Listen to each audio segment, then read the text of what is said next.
At what rate of simple interest a principal amount becomes 3 times in 20 years?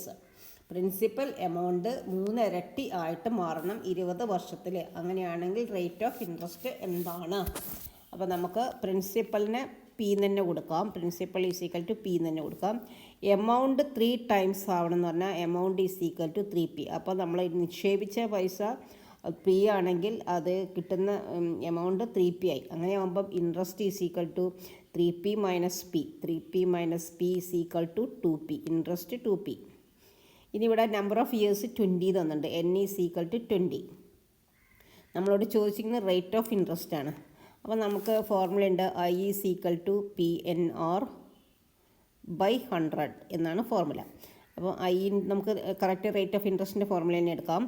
I into 100 is equal to P N R ആണ്. അപ്പോൾ ആറ് കണ്ടുപിടിക്കാനുള്ള formula I into 100 divided by P N. അപ്പോൾ ഇവിടെ I എന്ന് പറഞ്ഞാൽ interest, നമുക്കിവിടെ interest 2p ആണ്. Is equal to 2p into 100. P എന്ന് പറഞ്ഞാൽ പ്രിൻസിപ്പൽ എമൗണ്ട് ആണ്, അത് പി തന്നെയാണ്. നമ്പർ ഓഫ് ഇയേഴ്സ് 20 ആണ്. അപ്പോൾ ഈ പിയും നമുക്ക് ക്യാൻസലാക്കാം. 0 ക്യാൻസലായി കഴിഞ്ഞാൽ 2 10 5 പ്രാവശ്യം 5, പിന്നെ ബാക്കിയുള്ളത് ഇവിടെ 2 ആണ്. 5 × 2 10 is equal to 10%. Rate of interest 10%. Answer is option A. Okay. If you like this video, please like, share and subscribe. Thank you.